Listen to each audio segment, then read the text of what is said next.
നമസ്കാരം. മലയാളി വാർത്തയിലേക്ക് സ്വാഗതം. സാൻ ഫെർണാണ്ടോ കപ്പൽ ഇന്ന് തീരം വിടും. ഉദ്ഘാടനത്തിനായി തുറമുഖത്തെത്തിയ കപ്പൽ സാൻ ഫെർണാണ്ടോ ചരക്കുകൾ ഇറക്കിയ ശേഷം നടപടികൾ പൂർത്തിയാക്കി ഉച്ചയ്ക്ക് 1 മണിയോടെയാണ് തുറമുഖം വിടുക. സാൻ ഫെർണാണ്ടോയിൽ നിന്ന് ആകെ 1930 കണ്ടെയ്നറുകളാണ് തുറമുഖത്ത് ഇറക്കിയത്. ഇതിൽ 607 കണ്ടെയ്നറുകൾ തിരികെ കപ്പലിലേക്ക് കയറ്റി റീപൊസിഷൻ ചെയ്യുന്ന ജോലികളാണ് ഇപ്പോൾ പുരോഗമിക്കുന്നത്. ഇതിനുശേഷമാകും കപ്പൽ മടങ്ങുന്നത്.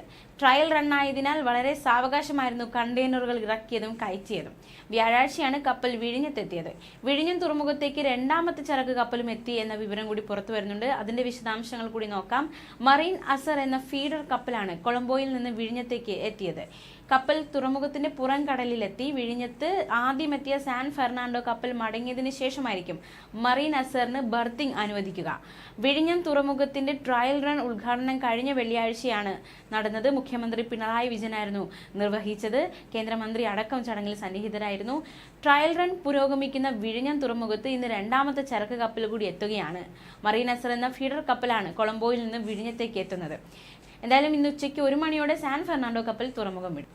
ട്രയൽ റൺ ആയതിനാൽ വളരെ സാവകാശമായിരുന്നു കണ്ടെയ്നറുകൾ ഇറക്കിയതും കയറ്റിയതും. എന്തായാലും ട്രയൽ റണ്ണിനായി വിഴിഞ്ഞം തുറമുഖത്തേക്ക് കപ്പലുകൾ എത്തുമ്പോൾ കുന്നോളം പ്രതീക്ഷകളാണ് നമ്മളിൽ ഉണ്ടാകുന്നത്. വിഴിഞ്ഞം കേരളത്തിന്റെയും ഇന്ത്യയുടെയും ഗതി മാറ്റിമറിക്കുമെന്ന കാര്യത്തിൽ സംശയമില്ല. ഇന്ത്യയിലേക്ക് കപ്പൽ വഴിയുള്ള ചരക്ക് ഗതാഗതമേറെയും സിംഗപ്പൂരും കൊളംബോയും വഴിയാണ് നടക്കുന്നത്.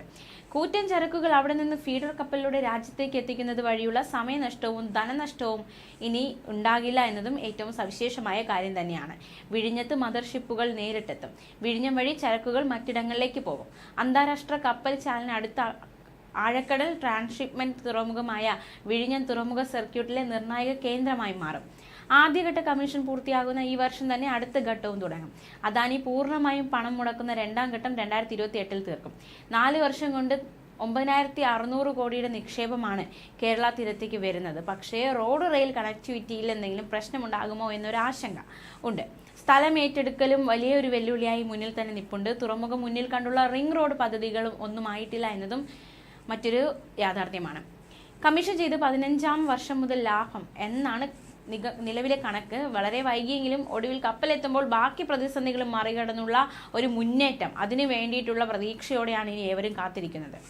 എന്തായാലും കപ്പലുകൾ വിഴിഞ്ഞത്തേക്ക് എത്തുകയാണ്, നങ്കൂരമിടുകയാണ്, പ്രതീക്ഷകൾ കുന്നോളം ഉയരുകയാണ്. ന്യൂസ് ഡെസ്ക് മലയാളി വാർത്ത.